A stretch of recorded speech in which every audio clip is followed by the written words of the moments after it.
Welcome to Caregiver SOS On Air, presented by the WellMed Charitable Foundation, with nationally known gerontologist Carol Zernail and award-winning veteran broadcaster Ron Aaron.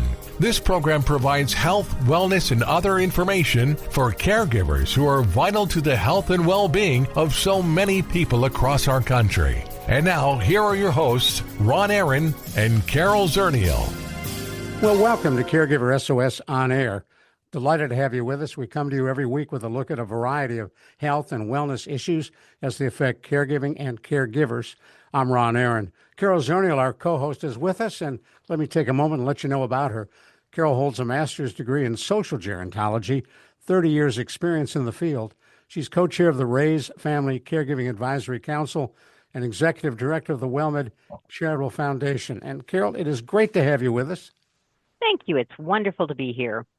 We have a guest who we're delighted to welcome aboard. Isatta Thorlu-Bangura comes to us from Houston. She holds an associate degree in applied sciences, brings over 12 years experience in childcare, including 2 years as an assistant director.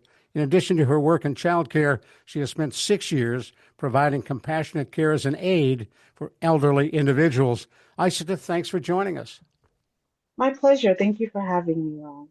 Our producer, Sharice Pendleton, said, ask her to tell her story. And so if you don't mind, Isatta, tell us your story. Will do. So I have been a caregiver for my uncle for a year, almost a year now. It was about a year ago and change. I got a phone call from his former wife, ex-wife, stating that he was in the hospital. We live in Houston, so he was in the medical center. She wouldn't say where. It's an estranged relationship. Essentially, he had high blood pressure for a few days. I have some understanding of the medical field. My grandfather was a doctor. My mother worked in the medical field. So I was like, that doesn't make sense. Why would he be in there for 5 days and counting if it's just blood pressure? She said, oh, they just can't get it down, which means there's underlying conditions that are keeping it from coming down. She disconnected the line. We had to do some digging to find out exactly what hospital it was because she wouldn't pick up again. We ended up finding the hospital. We went there. I was adamant to my mom because we went together. Then I left because I had to work. I was adamant that they run a stroke test because the last time I'd seen him, which was 6 months prior, his gait was off. He was leaning one way when he was walking and he tried to play it off. Also, he would start speaking and forget what he was saying, but he tried to play that off too, because I think he realized what was happening. So I would ask him what he was saying. He was like, oh, don't worry about it. But he was forgetting. And then his right hand had tremors, which I remember because I was also a caregiver on and off for my grandfather when I was a teenager as well. So he had similar symptoms. So I said, can you please run a stroke test? I had to throw a bit of a tantrum to get them to do so, because they didn't see the need. Once they ran the stroke test, they realized he'd had several mini strokes, which was probably part of the reason why he was having a hard time speaking, amongst other things. He was in a bit of an abusive relationship. I'm not sure the extent of the abuse, but once they released him, he was with his wife. He ended up calling my mom. And he couldn't say a whole lot. He was at a neighbor's house because while he had a phone that we'd given him, it was taken away from him. He called my mom from the neighbor's phone and essentially said to come get him. His wife was hospitalized for a moment at that time. We went, the conditions he was in the bedroom, he had, because he's incontinent currently, he had pull-ups that were filled with waste just to the side of the bed. I don't know if they slept in the same room or not. I didn't ask. Nothing had been cleaned. His clothes were all dingy, and some of those clothes we just purchased for him less than 3 months prior. So we took him. I ended up coming home. My mom took him to urgent care. His toenails, which is why I assumed he was pre-diabetic because of the thickness of his toenails. His toenails had not been cut. They were growing under his toe, so he was having a hard time walking. He had a knot in the middle of his head. His speech was severely slurred. He was having a hard time remembering anything. The clothing that we had just purchased him was in tatters. So they kept him for 3 days to get his levels all in order because his sugar was off, his blood pressure was off, everything was out of control. He came here to our home, and he's been with us since this was November last year, I think 2 weeks before Thanksgiving, so it's been almost a year. And in that time, my mother and I have been tag teaming. So I'm here most of the time because I work remotely. So she, about 2 days out of the week, she'll take control. The rest of it is on me to make sure he takes his medication, gets his food. I try to convince him to walk, but it's hard because he's my uncle and it's always been an uncle niece relationship. And now I'm kind of the one dictating, do this, do that. And I'm very careful because I don't want to strip his manhood from him. I don't want to strip that away from him. He's still my uncle. So I suggest things to him and then I kind of sort of con him into doing it so he thinks it's his idea because I don't want him to feel like he's reduced to being a child. But in a way, I kind of have to, I treat him the way I treated my kids.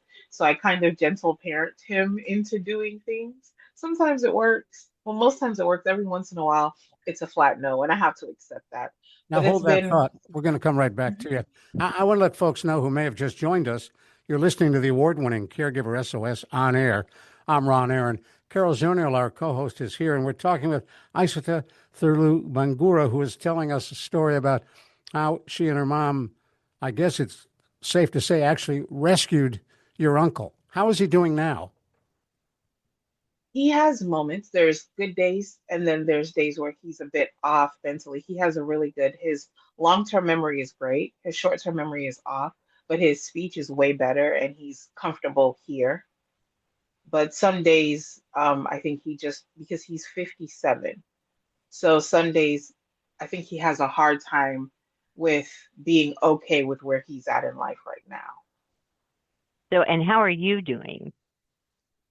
I am finding ways to carve out time for myself, which is difficult to do because a part of me feels overprotective of him. Again, I am the niece, but the state in which he's in right now, I don't really always feel comfortable leaving. Even with my mom, I'm like, y'all are siblings, so they bicker. And I'm like, because you're not doing it right. So I have to find a way to be okay on my own doing things I like to do. So, has all your work with older persons, has that always been family members? Been the family caregiver, or have you done it, you know, for work at all? I did. I worked home health with while I was working with children because childcare pays well. So I was on the side working with the elderly as well, and they were not my family. We were not related at all. So that did teach me as far as helping them walk, helping them maintain their independence. That taught me a lot about maintaining their dignity while still helping them. So, what don't people that are have hired caregivers, whether it's somebody that's working in a community or they're actually having them in their home, what would you tell caregivers who are looking for people to come and help with their family members? What don't we get? It's really difficult to relinquish your power to somebody who you don't know to help, but you cannot micromanage the person that's helping. You can give them tasks, you can monitor, you can express concern, but when you micromanage, you're looking at small little things and you're not looking at the bigger picture. And when you micromanage, you can throw off the care of your loved one because you're not looking at the bigger picture to see what each method is intended to do to help. What would be some examples of micromanaging? Micromanaging is I worked with a family and the lady she was 100 and she was proud of it.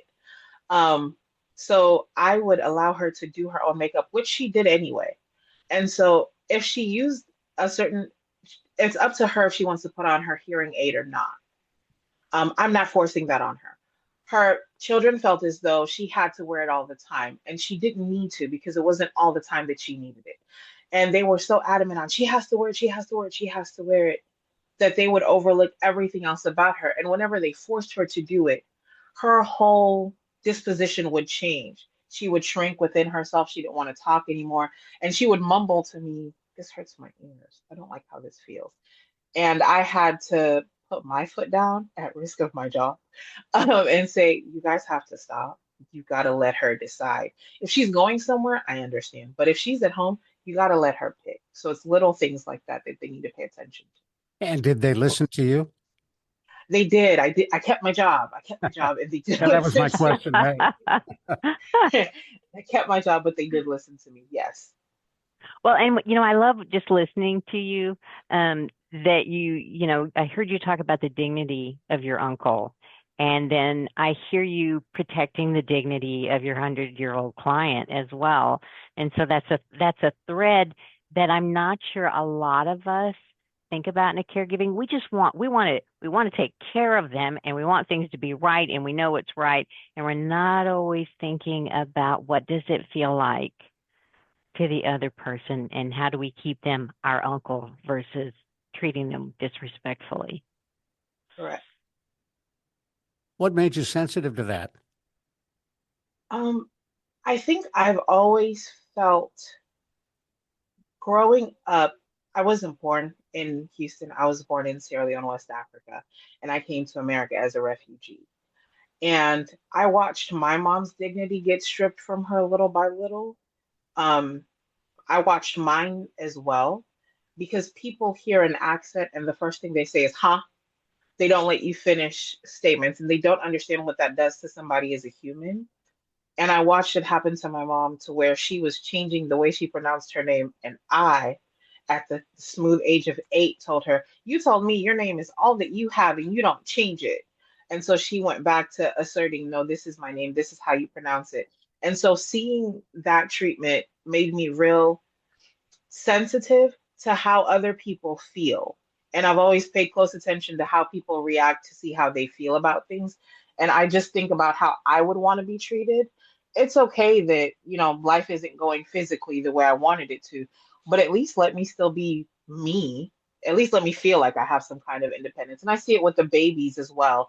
Working with kids, you see, especially with the 2-year-olds that I worked with, you see that they want to be their own selves. And you see how they feel when parents, they want to tie their shoes, and the parent says, no, let me do it because it saves time. It might save time, but now your kid doesn't feel like they can do anything. So I see how people react to things, and I just work based off that. Well, maybe you can give me the secret to getting my kids, who are 12 and 14, to tie their shoes. Hang on just a second. We're going to come right back to you. I'm Ron Aaron. Carol Zernail, our co-host, is here, and we're talking with Isatta Thorlu-Bangura, an incredible story about how she and her mom literally rescued her uncle, and they have been providing care for him for a little over a year now. You're listening to the award-winning Caregiver SOS on Air. Well, thank you so much for listening to Caregiver SOS on Air. We're delighted to have you with us. We come to you every week with a discussion of an issue, a problem, some accomplishments involved in caregiving, with more than 60 million caregivers across this country, but most thinking they are the Lone Rangers. We try to bring you the latest information and help that can make that job easier and more manageable. Caregiver SOS on Air takes a look at trends across this country. We provide tips on how to be a better caregiver, and most importantly, where you can go for help. On Caregiver SOS on Air, we try to give you what you need to make that caregiving manageable and to provide you with the help that can make your life easier. I'm Ron Aaron. Carol Zernail and I are delighted to co-host this program, and we're thrilled you've joined us on the award-winning Caregiver SOS on Air podcast, available everywhere, brought to you by WellMed Charitable Foundation. Hello, friend. Hello, friend. Really good to see you once again. Hello, friend. Hello, friend. Really good to see you once again. Well, we appreciate you sticking with us right here on the award-winning Caregiver SOS on Air. I'm Ron Aaron. Carol Zernail, our co-host, is here, and we're talking with a young woman who is sharing an incredible story of caring for her uncle and others. Her name is Isatta Thorlu-Bangura, and we're talking with her about not only what she learned as a caregiver, but the kind of folks who need the help she provides. I think as you look at demographics in our society, Isatta, we're going to reach a point where there are going to be more folks needing care than there are caregivers. How do we deal with that? Unfortunately, out of my control, there was a situation that happened called World War II that generated a whole lot of children when people came back home. And that group of people are going to need a lot of care. And I don't know that there's a perfect way to deal with it. I do know that everybody, especially right about now, needs a whole lot of patience with one another. And I like to think of it as they need to take a pre-K minute, a pre-K pause, if you will, and take a deep breath because sometimes we forget that people older than us have lived longer than us, even if they need our care. And sometimes it's just a matter of giving them that respect. When you have an elderly person to deal with, or multiple, because that gets overwhelming, because that's what's going on with the medical system now, you have to also cater to their wants and their needs. So they may need to change their depends. I'm not going to call it a diaper because that's not what it is. They may need to change their depends. They may want to do something else because they've done what they wanted for most of their adult life. You have to compromise and you have to do it while maintaining the fact that they are indeed older than you, whether they wear depends or not. So I think if our generation can develop some of the patience that we may or may not have been shown as children and show it to the people of the generation who have lived far longer than us, that may be the best way we can handle the, I don't know, like 1 to 10 ratio, 1 to 15 ratio. Gonna have to temper that a bit. And I know one of the things that you've talked about is both self-care and caregiving. How have you been able to manage self-care with the responsibilities you have with your uncle and your outside work? I am figuring that out. I'm just getting better at figuring that out. And it took about 8 months for me to start figuring that out. Um, for the religious or non-religious people, when they talk about your cup runneth over, that's when you pour into someone else's cup. And unfortunately, most of us didn't understand it that way, so we're just pouring into others and we're pouring from empty cups that don't run us over. So our patience depletes, our understanding depletes. So what I've been doing is number one, I'm big into reading, and it also helps me with allowing people to keep their dignity because reading gives you different people's perspectives. I read a lot. I work for an airline, and I have not been using my travel benefits. But as soon as we are done opening the government, I will go back to using my travel benefits to get out. Very good. Well, you mentioned the relationship and the condition that you found your uncle in with his I don't know if it's the current wife, I believe it sounded like Excellent. it was his ex-wife. Okay. So you know, what were you completely caught off guard? I mean, had you not seen your uncle for a while? I'm curious because sometimes we do have relatives, we do know people, we have neighbors. We don't go into their home and they look okay the few minutes that we see them, and we don't really understand maybe what's going on behind the curtain. So no, the relationship had been estranged for some time. I prior to him being hospitalized, I'd sent him a text 6 months prior saying, from the time I moved back, I went to school at the University of Texas for a while. From the time I moved back from Austin, which was 2011, up until about 2023, I'd seen him twice. And he didn't live that far away. And I was letting him know, that's not okay. He goes, I understand. So outside of me seeing him at the top of 2023, outside of that, we hadn't really seen each other much. And his wife was a big part to do with that. Although we were close when I was younger, because I've known her for some time, we had a decent relationship. After they got married, I don't know what took place. She just, to me, became a whole different person. We invited her over to the house. We made food.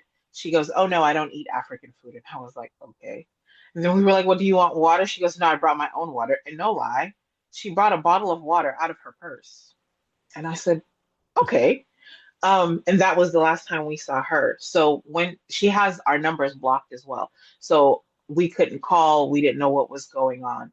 And since we got my uncle, I've seen her one other time, which was when we were able to finally get benefits for him because everything was coming out of pocket. I was using my benefits somewhat to cover his medical bills or just paying straight out of pocket. Wow. My mom would cover what she could as well.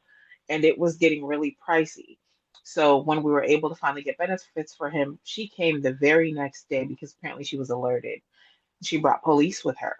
But it wasn't really the police, it was an intermediary company that works with Harris County Police Department for domestic situations. And essentially, she was telling them that we kidnapped my uncle and that she had medical power of attorney. And we proved that she did not because we showed the documentation and she was asked to leave. She hasn't been back since, but she does every once in a while call my mom, and I'm like, don't engage. So we had to we had to file paperwork for the divorce with my uncle's permission because we weren't going to do it without him. Just because it was a difficult situation that he was in, and we didn't know what to do outside of that. So now they are officially divorced. Why do you think she tipped you off that he was in the hospital? I think because I don't think she thought he would survive because it had been 4 days, almost 5 days of him being in the emergency room. And again, they don't keep you there unless there's underlying reasons. It's not just your blood. They have medication to make your blood pressure go down.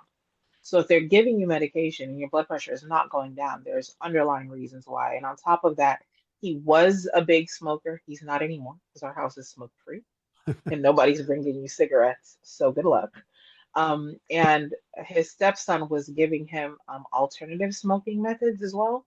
And neither my mom nor I partake. So he has been smoke free. So he's been incident free as far as his blood pressure and he's on his medication and all that. So I think she tipped us off because she didn't think he would make it. And I don't know, she felt guilty because it had been 4 days before she called us. Wow. Well, it does sound like, you really did rescue him. And just to make sure that any of our listeners know, for those that don't have family to come to the rescue, calling Adult Protective Services when you become aware of someone who is being abused is so important. You are not the bad guy. They do keep these things confidential, but you don't want to be the person that leaves someone in a bad situation. Correct. Now, I'm sorry, Carol, as you describe his condition, is he also struggling with memory loss? You said, is it dementia? They haven't said it's dementia yet because he had several mini strokes. It's affected parts of his brain. It's not quite dementia, although it can cause it eventually. My grandfather, before he passed, was also struggling with early onset dementia as well. So it is hereditary. But no, it's just because of the strokes, it's affected parts of his speech, it's affected parts of his short-term memory as well. Right. And mini strokes accumulate, even though you recover some after each stroke, those mini strokes can accumulate and can result in some functional disabilities. Exactly. Now, we've got about 2 minutes left. And as you think about what you were able to do to help your uncle, what advice would you give to our listeners who may, like you, at the last moment, get that phone call, a relative needs help? It's important to put your personal issues with that relative aside.